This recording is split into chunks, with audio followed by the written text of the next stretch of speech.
Hi, Jeremy Cordeaux in the Court of Public Opinion. I'm just on air here to let you know that we'll be live streaming the Court of Public Opinion every Friday between 9 o'clock and 12 on jeremycordeaux.com. Please join us. We'd love to have you. Right now, I've got to share some extremely exciting news with you. Now, this comes off The Project, off their Facebook page. They have they've shown this picture, and it basically says there's a bagel brand. It's a Kiwi bagel brand. Yeah. And it's offering free DNA tests for Aussies to find out how French they really are. And to anyone who can prove they are slightly French, they can win a year's worth of free bagels from this brand. Yeah, it's a big one. And, you know, bagels... Who doesn't love bagels? Everyone loves bagels. Bit of cream cheese on a bagel? Don't lie if you say you don't like bagels.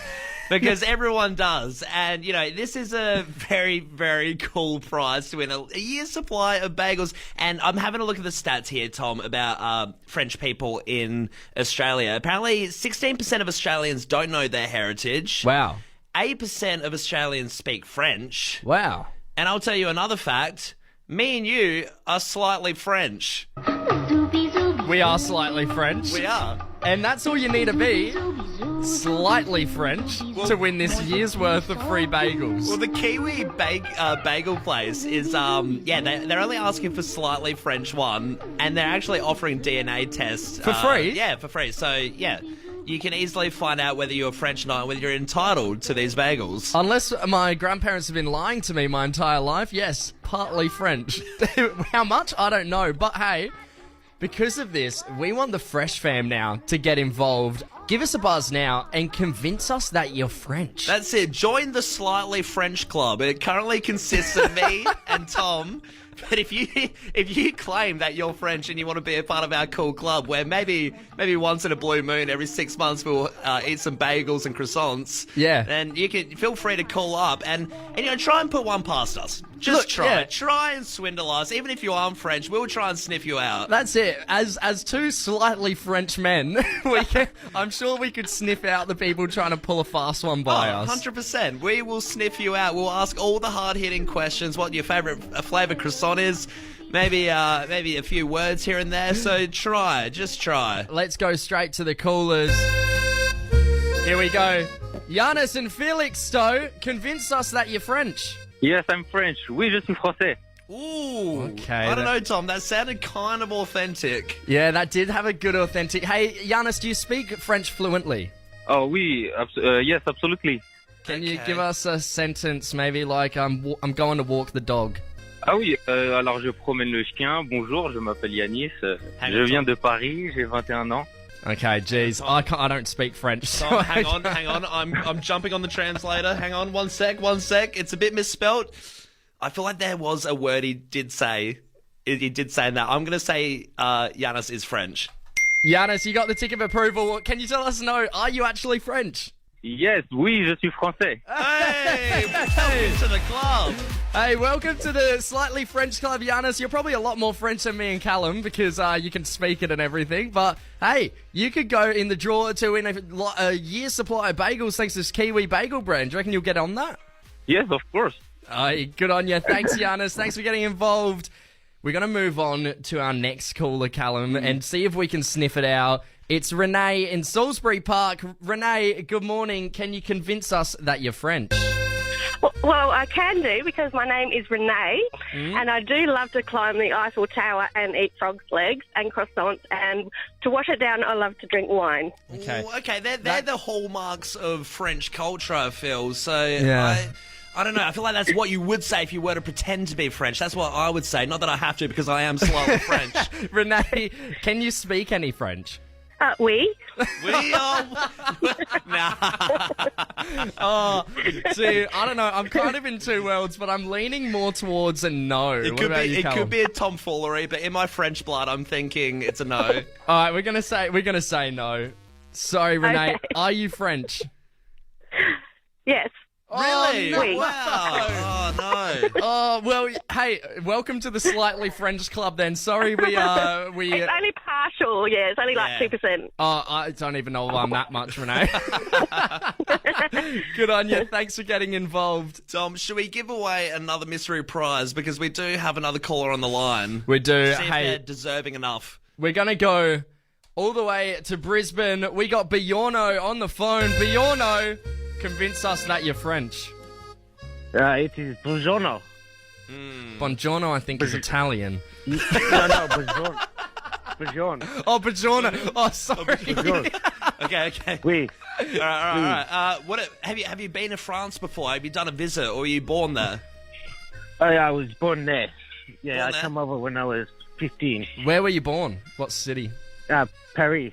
Paris, Okay. You would okay. say it like that. And what's your favourite thing to do in Paris? I like to go to the Eiffel Tower and see the sights. Have some cheese and some pastries. Tom, I don't know. I've been to France, and the French don't really care about the Eiffel Tower. It's kind of just sitting there. It's not that big thing. I like to go drink the wine. I reckon Bjorno's pulling a quick one on us. I reckon he is too. I reckon Buongiorno is a fake name as well. It sounds fake. It does sound a little fake. Hey, Bjorno, we're going to lock in you're not French. What are you French? No. Wait, is this Sean? Yeah. He called up the other day with a mystery prize. You've done a swift one. We've still got your location as Brisbane. We feel like you might be the only guy from Brisbane calling. You've just swapped your name to Bjorno. I'll try and prison on you again. No mystery prize for you. Yeah, you did pretty well. Good on you, Sean. Thanks for keep getting involved, mate. Oh, jeez. You're listening to Davo, Tom and Callum, the podcast. Callum, Yes. I experienced a bit of a spook last night. Yeah, okay. I mean, you know what's weird though is that, we come to the table, we meet up, and I feel like it's a regular-ish occurrence that we'll say, oh, something pretty scary happened last night. We're both pretty easily spooked guys. Something will go bang in the middle of the night, and the next morning we come to work and you're like, geez, there was a rough sleep last night. I think Freddy Krueger might have been in my room. You're not going to believe it. No, what happened was I was driving down to the footy oval just to have a bit of a dob. Spooky. Right? Yeah. Spooky. Scariest part, yeah. And as I'm driving down like this little back street, suburban street, there's these two small children, Yeah. right? And they're in their school clothes, like in their dresses, and they're just by the curb, and they're sort of down on their knees playing in the grass, Right. in front of the house. And then as I'm driving up and past them, they both sort of stop playing and they look up and stare at the car. And it's like a 40 zone, so I'm going pretty slowly. And they're staring at the car, and then I kind of look back at them, and then they both simultaneously pop their hands up and start waving to me, right? Wow. And then they don't smile or anything. It's like they're looking through my soul and waving. And then I waved back and like smiled. And then they both stopped waving immediately and just stared at me go off in the distance. All right, I'm going to put my paranormal investigator hat on, partially because I want to debunk it, but also for that reason because it is scaring me a little bit. So it gives me hope that maybe it isn't as scary as it sounds. So my first question, what was the time setting? How dark was it? Okay, so this is only the first instance, right? Okay. Happened a couple of times at this last night, but this is daytime. This is probably about 5:30. Right. Like the sun is still well and truly up. It's still like the safer part that I left out on purpose. Both their parents were like right behind them. Okay. So they were there. They were there supervising. They were on a school excursion. There was an entire yeah. bus there with supervisors and teachers. It's not like they were like the twins from The Shining. Come and play with us. Still, nonetheless, the simultaneous looking up and the non-smiling and how everything was in sync and the double uniform is very shining light. So I was like, well, that was creepy, but Yeah. whatever. Moved on with my day. It's something you can move past. Yeah, no dramas. So now I'm driving back, right? I've been out there for a little bit. It's pitch black, basically, now. It's probably about 6:45-ish. And as I'm driving back, I pull up to a roundabout. And then, once again, I see these two children in, like, hoodies, all covered up, just sitting on a random bench in front of the roundabout. It was the creepiest thing ever. And my question for this one as well, how old are the kids? Because if they're young kids, it's creepy. If you're saying kids in the general sense as if they're like 14-year-old, just like teenagers loitering on a bench. That's scary for a whole nother reason. Yeah, that's not spooky. That's I might get jumped by my wallet. 14-year-old adolescents. To be honest, they were probably about 12. They had scooters. Oh, Davo, Tom and Callum podcast. Oh, Davo, Tom and Callum podcast. I'll have what she's having. Davo, Tom and Callum, the podcast. Tom, everyone glamorises the European nightlife scene. Yeah. You know, you see everyone in their holiday pictures over there. Everyone's over in Europe at the moment. You see them in bars, nightclubs. Yeah, I feel like for the last, 3 months, everyone's just been over in Europe. Yeah. Like, where's our invite? Yeah, I know. It looks like one big party with everyone Europe we know. sounds great right now.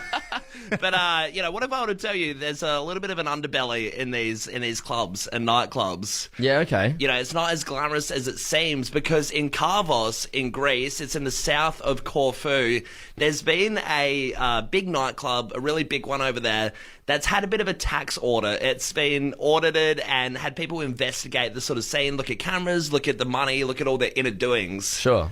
And they've found that a lot of the drinks that are left over, so if you're sitting there having a drink, you're dancing, you put it down, put your vodka down, it's about 3/4 full, you just had enough, you're going home. Yeah. They're taking those discarded drinks and putting them into shots and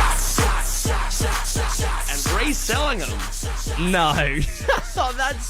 That's disgusting. That's it. Reselling discarded shots. So, it's obviously caused a massive fuss. It's prompted a bunch of further investigations, and the place will probably get shut down. Yeah, that is gross, Can you imagine isn't it? the backwash, though? Because, if you're getting to the point where you're not wanting to drink your drink anymore, you might be a little bit sick. God, so is this just, do you reckon that this is just towards the end of the night they're doing it? Or is this, from the get-go? They're saving bottles up of discarded drinks to use as shots? I don't know. It's criminal, That's though. foul. It's off, isn't it? Imagine being the worker as well, being told to do that, to go around the place, grab these drinks and, fill up some more.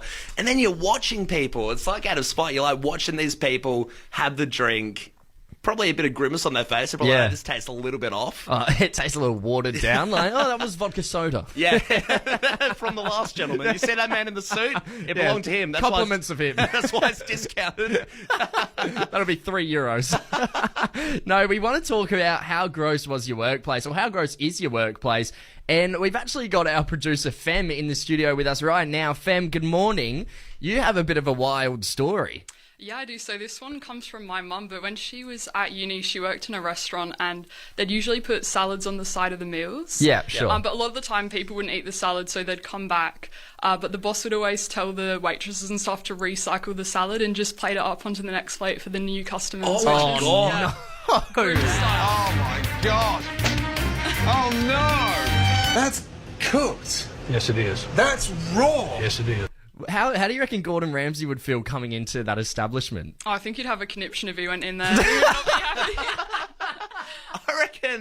I reckon that would make headlines of kitchen nightmares. Oh, yeah. That'd be episode 1. That's what you kick the season off with to get people intrigued in the show. That is horrible because I guess sure, they're going off the idea that people aren't going to eat the salad. So in your right frame of mind, you think it can be reused. But, there's still the chance that people are, their spit's going in the salad. There's, there's still eating going on. Their schnitzel crumbs have gone into the salad. I mean, even just if you're putting dressing on the salad, how soggy it's going to be for the next person. Yeah, that's foul. Right? Yeah, it doesn't even bear thinking about. It's just wrong on so many levels, recycling salad.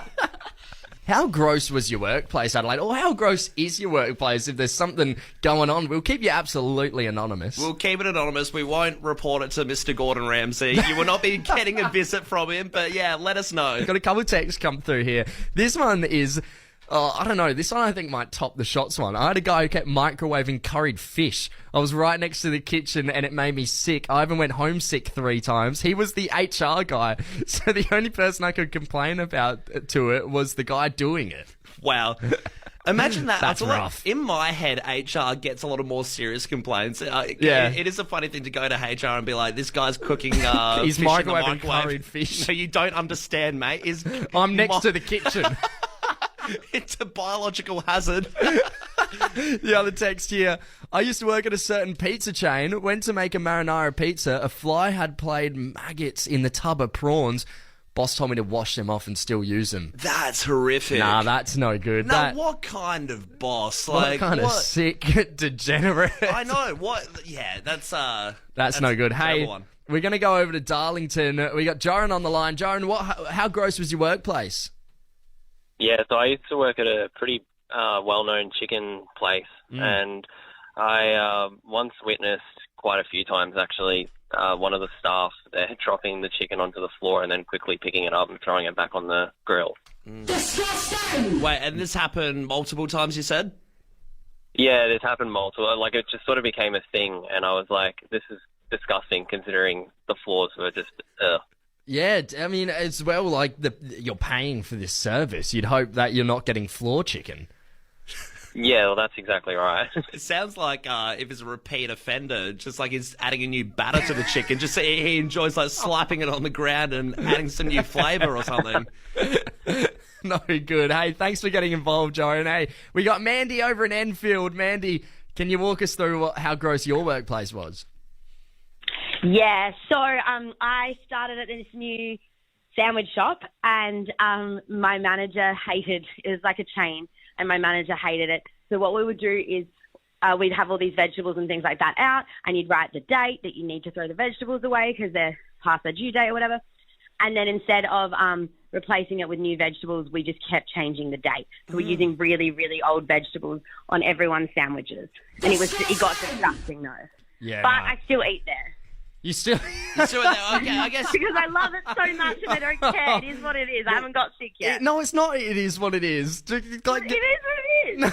It builds up your health. I suppose that could be an anomaly. It could be the one franchise in that chain. Like, maybe not everyone does it. Let's hope so. Thanks for getting involved, Mandy. We're going to go to Laurel in Richmond. Laurel, your story is wild. Can you tell us about your gross workplace? Okay, so I worked for a refrigerated transport company. Yeah. And basically we had a big pallet full of kangaroo tails that were supposed to be delivered a long way away. Yep. It got dropped on the floor of the truck. So it came back to the place and sat there for about 4 days at the first time. Then we got a surprise audit. So the boss said, put it on a truck, paid a driver to drive around with it in the back of the truck all day so that we didn't get caught with it with the audit. You're joking. And then brought it back. Imagine being that guy. Yes, With I that know. stench driving around for a few hours. That's right. And the worst part was that instead of getting rid of it when it came back, it went into the freezer for a further 6 days. Oh, no. At which point my staff were actually threatening not to show up for work because of the smell. Before they finally got rid of it. They're on protest. I'm not that familiar with kangaroo. Like, I've only had it a few times. What does a tail smell like when it's in that state? Mate, it was horrible, and it still had the fur on and everything. Oh! Standing over it. Oh, somewhere. no. The fur has ruined my morning. It's ruined a lot of people's mornings. Once again, in the breakfast slot, a lot of people eating breakfast. Thanks so much for getting involved, Laurel. That's an insane story. You're listening to Davo, Tom and Callum, the podcast. Tom, we like to undertake big things on this show, and one of those things is trying to have our beat played that we made, and we wanted it to be sampled by Hayden James. It's pretty evident that neither of us are ever going to be, major international DJs. First of all, because neither of us know how to work our way around a deck. God, have you seen those things? We have the DJ decks here. I get scared when I lean on it and it starts spinning around, and I think, crap, I'm putting something to air. Well, the other day I saw it was left on, so I tried to turn it off. I was hitting a button that above it said on off. Apparently, that was not the right button to hit. Yeah. I've just messed up something. There's a hell of a lot of buttons on that thing, but, we gave it a crack, we made a beat, and we interviewed Hayden James, obviously a fresh favourite DJ and, a bit of a superstar. Yeah. And we gave him a beat to which he didn't really want to use. Here it is. Here's our beat.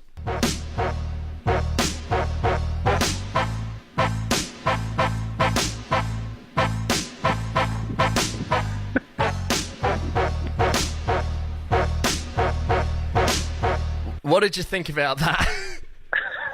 The snare's pretty in time. I like it. It's not my style, but it's cool. I can see it being played at a festival. I'd pass this off to like Adam and Ruben at Peking. And we took that literally.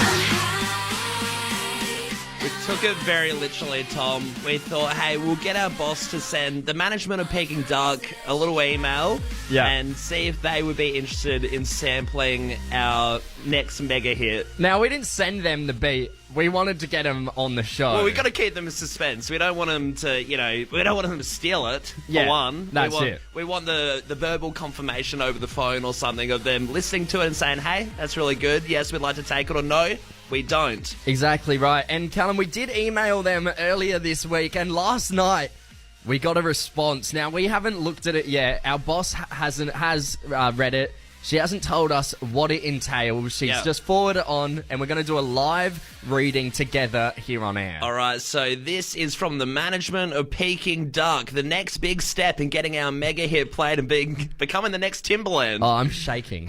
All right, I'm going to open it up. All right, open it up. Hit the drum roll. Here we go. Hi, guys. Nice to be in touch with you. Thanks for reaching out about Peking Duck. Adam and Ruben are currently both overseas on holidays / break. So we have no access to them. So they're not coming on. They're on holidays, aren't they? We'd love to do something with you when we have new music, but we will let you know, keep you in the loop. Well, that's anticlimactic. Jeez. What? Do you Where reckon? do we go from here? Do you reckon it gives me the vibes of when you have a door knocker at your house and you have to hide under a table or something? Yeah. You got to do some stupid survey. Yeah. I feel like Peking Duck. We know you're out there. We know you've been contacted. You don't have to hide from us. What are you saying? We just go to Europe and find him? We track down Peking Duck in Ibiza. Yeah. What do we do though? I don't know. Oh, maybe there's a local DJ out there that'll sample the beat. There will be. I mean, you've just heard the beat then and there. We'll keep everyone in the loop, but I think it's good enough to have someone take it here in Adelaide. Maybe. We'll have to revisit this. Peking Duck are off the cards. Yep. Hi, Jeremy Cordo in the Court of Public Opinion. I'm just on air here to let you know that we'll be live streaming the Court of Public Opinion every Friday between 9 o'clock and 12 on jeremycordo.com. Please join us. We'd love to have you.